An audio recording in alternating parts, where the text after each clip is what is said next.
NDRF rescue teams have been working for more than 12 hours now, and the major part of those rescue operations have also been getting people out of flooded areas, especially from hospitals which are now surrounded by waters on all sides, including this hospital, Joshi Hospital, from where the NDRF has, of course, taken people and rescued them to safety. And several other hospitals also have seen patients being evacuated to safer areas.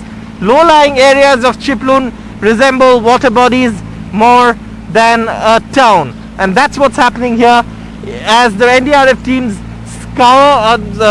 cover more locations to sort of look for people who may have been stranded, and also get help to wherever required. So that's been the whole exercise that the NDRF has been doing in the last 12 to 24 hours, where they've been rescuing people from hospitals who have been stranded. In Chiplun, Maharashtra, Saurabh Gupta, NDTV. 24 hours since the Chiplun flood, and patients are still being rescued from hospitals. They need oxygen, so there's an oxygen cylinder in this ambulance, and this is of course 24 hours after the flood struck Chiplun. Here on the boat you can see rescuers bringing out another people, checking the oxygen levels of these patients and giving them oxygen. They've been in a hospital that's been surrounded by water. They've been rescued on boat, and now of course they'll be transferred to another hospital by ambulance. We're with the NGO White Army that is rescuing patients even 24 hours after this flood struck. Several areas of Chiplun are still waterlogged like this.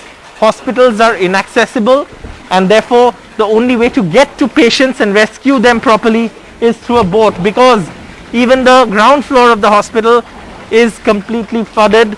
I have with me the doctor here. Sir, you are rescuing patients in this condition. These are COVID patients. They are serious, critical. What is the situation that you've seen in the hospital where we are headed to? Actually, the condition is getting worse from yesterday night. Actually, now the water level is going down, but yesterday it was very high. At that time, the ground floor was fully flooded with this water, and so patients were shifted on upper floor. Patients are on ventilators. There is one death. We have rescued 2 patients with oxygen, but still there are many patients, and we are trying to rescue them. This army is from Kolhapur. They are helping us, and it's great to see them, and they are working hard. If I can ask my camera person to show you what we're traveling on. Where we're traveling on in the boat is actually a street. It's a street that has a hospital on it, and we're traveling along the street because the water is yet to recede. We're traveling along the street in a boat, and we'll reach the hospital, and then of course patients will be transferred to the boat, and then they'll be taken to the nearest spot where ambulances can come, and from there they will be taken to other hospitals. The White Army International is the NGO here that's working and rescuing people and patients, critical patients. They're not just people, they're critical patients who are being rescued here by this team of people which includes a doctor. And this is of course the kind of situation that's unfolding in Chiplun after the massive flooding in the city. With camera person Saurabh Gupta, NDTV.